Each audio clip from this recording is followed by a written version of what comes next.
Good morning, everyone. Long time ago, when I was making a presentation, I spoke to a very expert person, and he said, if you want to keep the audience engaged, make sure they're doing something along with you so that they're engaged with you. So in my slides, I have lots and lots of information, especially some of the papers, technical papers I've picked up. I'll be providing the link to the paper at the bottom of the slide, so if you want to once in a while raise your hand and take a picture, you're welcome to do that. AI is, of course, transforming the whole world, and of course, you would have heard of plenty of times. Here is a quick test. You see some pictures there, and I've given a number to each of the picture, 1, 2, 3, 4, 5, 6. One or more of the pictures are fake. Can you guys tell me which ones are fake? Go ahead and pick a. All of them fake, okay? 1 and 5. 1 and 5, okay? At least 5. At least 5, okay? 4 for sure, okay? How about number 1? 1 and 6 are fake. 1 and 6 are fake, okay? Anyway, the answer is all are fake. I show this slide many times when I speak in conferences just to get the opinions of the audience. But this proves that AI has become such a spectacularly strong and intelligent enabler that it can create images which may look very, very similar to human beings. If you look into some of the, like if you look at the pictures, like even the hairstyle, even some folds or the specs on the face looks so real, but it's actually been, if you want to find out more information, it's an NVIDIA research done. There's a paper at the bottom of the slide, you can check that. The point I'm trying to make is AI has really made spectacular progress in the last couple of years. In that context, I want to talk about smart cities. You might have heard of some of the companies trying to implement solutions to enable a city to be smarter and smarter. In 30 minutes, I'm going to see how I can communicate knowledge about deep learning techniques in smart cities. And of course, I'm going to be rushing through the slides, and if you have any questions, you can ask me after too. Other than the traditional common sense problem statements of a smart city of finding the traffic situation, finding a crime that's going on, there are other smart city solutions which have already been implemented in the United States and in other parts of the world. This is, for example, in Los Angeles. If you want to find out where your cities are not cleaned up, you have an AI model which is constantly monitoring and presenting on the screen for the city government. Crime is a big issue in this country, and there are AI models which actually can figure out the noise. From the noise, it can figure out a gunshot and then inform the authorities. And if you have done any signal processing, one of the biggest problems in any signal processing activity in AI is the noise, the amount of noise. And if you have a very intelligent model, it actually has to identify which one is noise, which one is not noise, and make a good prediction. There's another use case of thermal imaging of a street. Of course, this is in Australia, but state governments and city governments can actually look at the thermal situations and make corrective actions eventually. These are some of the examples of the use cases you can think of when you say about smart city. I will not be talking about all of them, but I'm going to pick a few. One of the most exciting, I'm actually personally excited myself, but if you want to read more about, is face identification. I'll talk about that in one of the papers, but face identification is one of the extremely difficult but more exciting problem statement to have.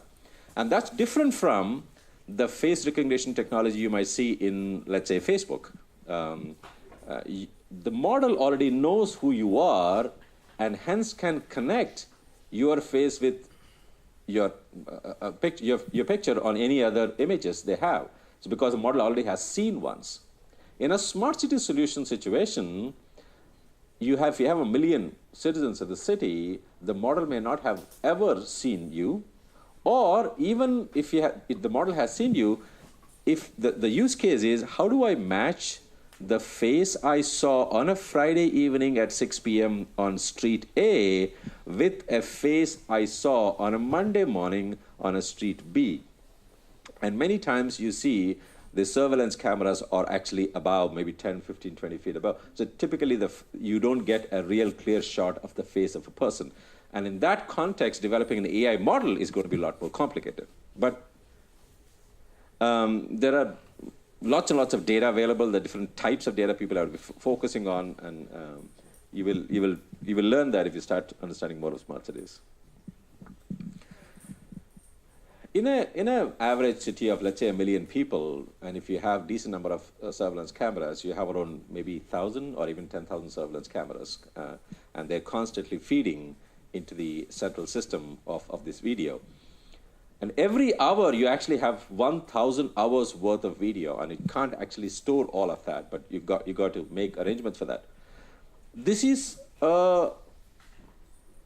architecture for how to process the data. Now, in my company, we have developed a smart city solution. Obviously, I'll not be sharing the architectural solutions in the product we have used, but these are some of the papers which inspired us of developing the architecture. If you have a variety of data sources that's coming in, there are lots of activities that you got to do for the data which is streaming and which is intermittent. Some data that need to be stored for a long term, some data that need to be stored for the short term. You have to have the data that does need to be transmitted to the central system, and you have to pay attention to the bandwidth requirements. And there is a thought process going on today, it's called edge computing or fog computing, of how much of the edge devices can do the processing themselves. For example, if you have a surveillance camera in a certain location, it could be constantly monitoring the traffic, but there's an accident. If you want the model to understand, the model sitting on the surveillance camera to understand there's an accident and maybe alert the authorities. So that amount of computing has to happen even at the edge device, which is also looked into. There's lots of information in this slide. I'll not talk about all of this. Someone told me, if you really want to make a good presentation, make sure you don't have too much of information on your slides. But I'm actually violating all of those principles here. The reason for that is, if you want to have a comprehensive information about any aspect, I think I have to put more information, and also have the reference to the paper.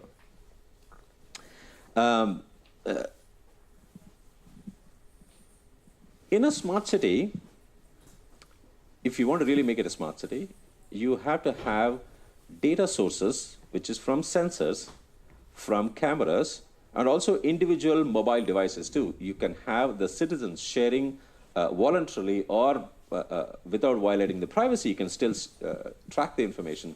And that information, if, for example, if you have a huge amount of the information is coming into your central servers, you got to have a little bit of a load balancer, and then you have multiple servers trying to collect the information.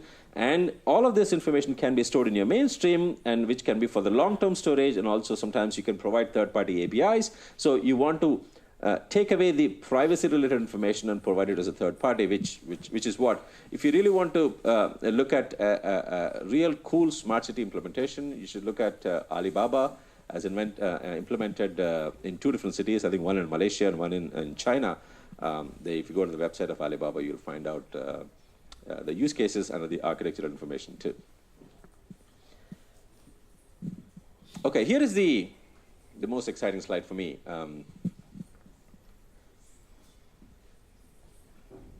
If you have hundreds of thousands of hours of video that's coming in, 5 years ago, the technology was, how do I compress the video and transmit? But now, even the compression and the decompression techniques are not as effective, number one. Number two, the bandwidth requirements are too huge. Maybe 5 years ago, there were only a couple of cameras, but now we have thousands of cameras, and you can't obviously do that.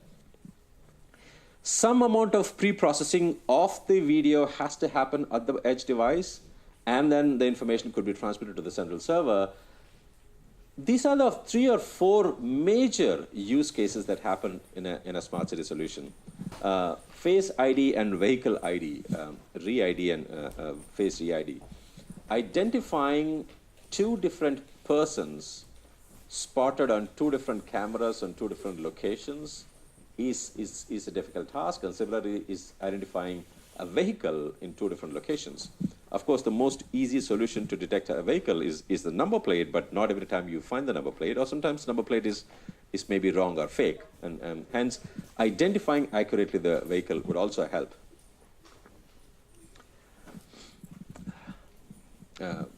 I was working with a company in San Francisco, a startup company with $200 million in cash. They had around 100 satellites in the sky. Their job was to take 500,000 images of Earth every day. They were developing a platform that will pre-process the data, the images, and make sense out of it. But what type of sense? Let's say you take a picture of a forest or a wildfire or floods or the ship in the sea or an aircraft or traffic. You want the model to figure out where the ship is going and how fast the ship is moving. They also had this use case of detecting the number of cars in the parking lot. What's the use case? One is just to figure out whether your parking lots are occupied enough or not. Or some of the e-commerce companies, brick and mortar companies, are trying to predict the future, the next quarters or the next year's revenue by detecting the types and the number of cars located in the parking lots. Of course, in certain other recommendation engine situations too, the number of parking cars in the parking lot, the colors of the cars, the types of the car, how long the cars have been parked, etc., are interesting insights given to the companies to make predictions and use that for revenue generation. If you've not heard of a convolution neural network, I think you want to read about that. But in this model, if you take an image of the spot where the office or the shop is located, you can run a CNN to identify the number of cars, and of course you can do the other data collections in terms of how long and what type of cars it is. YOLO. YOLO is you only look once, not the one you thought.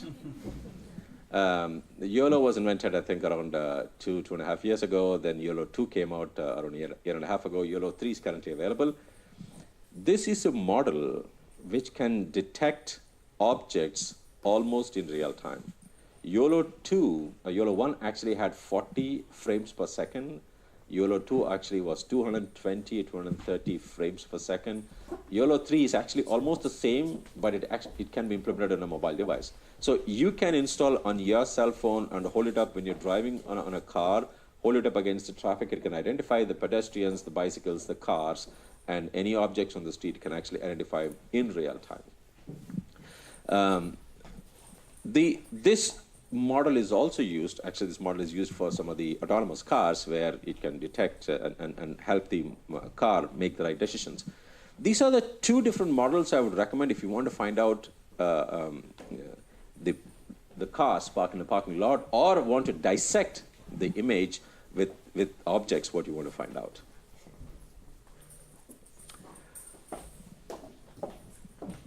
Face re-identification. If you have 1 million citizens in a city, let's say, and if you want to run a model where, oh, I know all 1 million people, I'm going to run a model to get pictures of all, then it's against the privacy, but let's say you can still do it. But every time you find a new picture, you got to run a match against all the 1 million images. It's going to be time consuming and it's not efficient. The year and a half ago, a model was suggested where you take an image, two images, two unknown images, and you want to run a mapping whether these two images are similar or not. That worked with decent accuracy, but it was very, very time consuming. In 2017, April, there's a paper published which takes something called, I think it's triplicate or quadruple error. The model is trained on identifying a picture that you got from two different locations. So you actually have a base picture, and you have two pictures which look similar, and one which looks very dissimilar, and you train a model based on that quadruple input for the model to become faster and faster to predict whether the picture actually is similar or not. If you look into the evolution of various models, the deep learning, deep mind models which were implemented, I think, a couple of years ago, and then Baidu's model, and then you actually have other models implemented. the sphere face model can more accurately detect the face. Now, I want to give you a little bit of historical information. In 2015, in the image processing world, there was a model called ResNet that was proposed by Microsoft. For the first time, the accuracy, the top 5 error rate of ResNet was 3.6%, and a human's top 5 error rate is around 5 or 6%. What does that mean? The model is actually a lot more accurate than human being. Now, what's the meaning of the model is more accurate than a human being? Even if the image is blurry and hence a human being cannot figure out, the model actually can figure out. So next time, when you don't want any of your naughty pictures you're sending online, don't do it, because the model can figure out, because it's a lot more accurate. AI, one of the negative effects of AI, you got to be careful about. In addition to images, videos are going to be used more frequently in smart cities. The most common use case in a smart city with videos is if an event is happening in certain location of the city. For example, there's a procession going on, or there is a traffic congestion going on. And even not necessarily from your surveillance camera, but from people posting from their mobile devices, you want the model to constantly access and define and understand what is happening. This is the entire architecture of the CNN model. But here, what they do is, it's called two-stream CNN model, which actually can look at the video frame by frame. In one path, it identifies the spatial movement of the objects in the frame, and in the other path, it actually can find out what are the major events that's happening. And this was published in, again, April 2017. This, I'll show you an image of what the outcome is.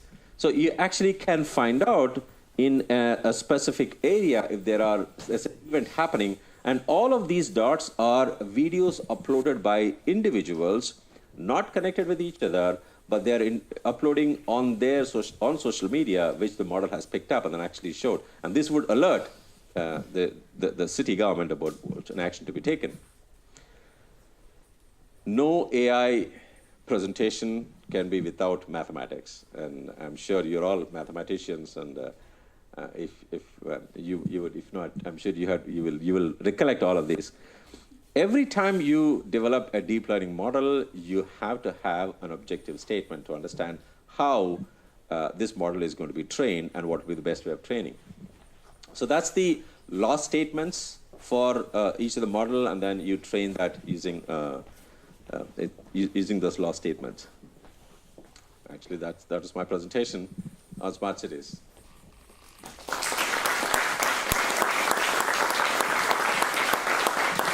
If you have any questions, I'll be happy to take. You know, there are only 2 reasons why there are no questions. Reason number 1 could be I was so spectacular, or the reason number 2, yes, sir, you had a question. Did you turn something like that on for doing Amber Alerts? Yes, yeah. The use case can be anything, but as a technologist and AI technologist, what I say is, give me the data, whether it's an image data or a video data, I can figure out in terms of the objects in the images or the sequence of activities happening in the image. And once I can understand the sequence of activities, the implementation can be any use case. It could be Amber Alert, it could be gunshot, or it could be crime tracking or an accident tracking, or overuse of roads. Sometimes city governments, routinely what they do is they relay the roads every 3 years. Sometimes that may not be the best idea, because sometimes the roads could be overused in some places, some not. And hence, if you know the model, it will tell you exactly which roads need to be relayed faster than the other roads. So the use case can be anything. But to answer your question, yes, it can be done for Amber Alerts too. So when you have this large set of video or photographic data, how are you training it? Are you using like a human annotator to identify the positive results, or? Yes, initially there are a bunch of open source data sets available, and you can use those data sets to start with. But yes, some of these for smart city solutions, you can actually have to get human annotated data sets, and then you can train the model. But the advantage is if you have human annotations done for one city, you can use the same model in a different city too, number one. Number two, the advantage of image processing models is there's lots and lots of pre-trained models available. If you go to Cafe 2, there's something called Model Zoo, and of course now even TensorFlow and other places also have. There are pre-trained models available, so in that, if you use a pre-trained model, you don't need to use any more 1 million images to actually train the model. You can actually maybe a few thousand pictures should be enough to train you for your specific use case. Yeah, you mentioned the frame rate increase from yellow to yellow 2. I'm wondering the advantage of that increase? Because it can become a live situation. If it's a non-real-time use case, I think the first yellow one is also okay because 40 frames per second I think is still fast enough. But if you want to use it on, let's say, an autonomous cars, I was actually implementing that in an autonomous car. If you're driving at 60 miles per hour, I think 40 frames per second I think is too slow. So you need to have actually faster. So YOLO 3 actually gets the same accuracy, the same speed, FPS, of 250 or whatever, but the accuracy is even higher, and you can actually use it for autonomous cars. So many of the autonomous cars, not many, some of the autonomous cars are implementing variations of YOLO to detect objects in the car. But again, talking about autonomous cars, that's another area of my focus too. If you use some of the reinforcement learning techniques for autonomous cars, 2 years ago the approach was, how do I make my car intelligent enough to figure out an object versus a pedestrian versus another car? But now, using RL, reinforcement learning, the focus of training an autonomous car is, forget about just an object or not, I want to do an end-to-end training like a human being. When you start driving from point A to point B, you would encounter all the possible scenarios like lane changings, traffic lights, or changing turning the roads. All of those need to be taken care of. So I think people are using, so my next presentation actually coming up in a month is talking about RL for autonomous cars and how to do an end-to-end training instead of just focusing on individual objects. So you were mentioning about distinguishing the gunshots, denoising procedures. What are the most recent or advanced techniques that Denoising, for example, the most useful and it's been long term, not really just the recent. PCA, Principal Component Analysis, is the most common technique being used in terms of denoising. The issue is in detecting gunshot sounds. Here they're not using any video, only audio. If you get the noisy input, if you do a PCA and then identify the right signals, that is only half the problem solved. The bigger problem is how to accurately identify whether it's the sound is really a gunshot sound or not. You can, let's say if the threshold, the accuracy of the model is, let's say 60%. That is every 6 times or every 10 times, the model is making the wrong, for every 4 times or the 10 times, model is making the wrong prediction. Now, that is still fine as long as you have enough resources to spend by the city. But eventually, you want to reach a state where the model is extremely accurate, and that's where the whole crux is, how to get the accuracy higher and higher, because once you do a PCA and denoise it, take out some of the waves which are contributing for the noise, sometimes you end up taking out even the real waves too, and that's where the whole problem is. But after that, training another model is going to be another issue. Yeah. We have a question here in the back. Okay. So are there any solutions that you build from ground up, or are these solutions using some third-party AI software like YOLO, YOLO 2, and you also specified one another thing like Spearface or something, I don't remember exactly. So are we gluing up the interfaces on top of the other third-party vendors software layers, or are you doing any end-to-end solutions for the cities? I mean, just to be curious, I mean, not really to, get into it. Sure. All of the experiments I just showed here are all developed ground up. But for a productionized system, many companies want to use an existing pre-trained models available. there is always a balance between your specific use case, what you're looking for, versus the compute time and pre-trained model availability. You can look at that. For some of the use cases, you can't have a pre-existing model taken. You actually have to do a ground up. But for image processing, I think many times people are using pre-trained models. But for all other, whether it's in text processing, audio processing, signal processing, just a numeric processing, people are starting from ground up. And it's not, if you look at any ML or deep learning model development, 80% of the effort goes into just pre-processing the data, making sure the data is of good quality. So 20%, for example, I do a workshop on NLP. I do have a YouTube channel. If you guys want to go check my YouTube, you can check there. I have 2 different open source code for sentiment analysis using tweets. I have taken a small data set of 10,000 tweets, and I've taken a massive data set of 1.4 million tweets.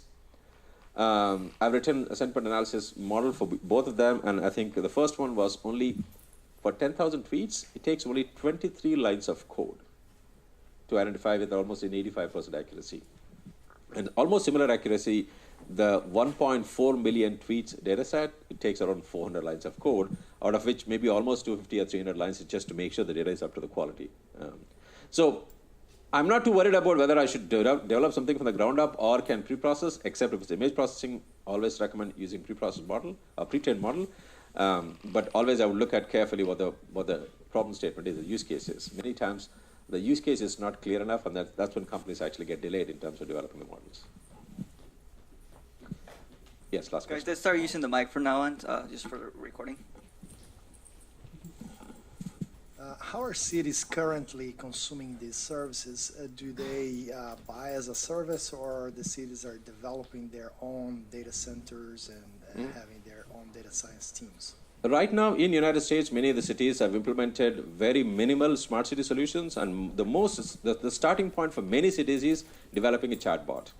Let's say if you want to get your Social Security information from the city, or if you want to get the Medicare information, or some questions about your taxes to be filed, etc. Those questions are being answered by the cities using chatbots. That's a starting point for many, many cities in getting, like I think Chicago was implemented, the gunshot implementation, I think. But all of them are using third-party companies to develop the solutions. But if you really want to look at a comprehensive smart city solution implemented, I think you should look at Alibaba, for example. They have done it in a couple of Asian cities, and a few other companies in Europe also are implementing.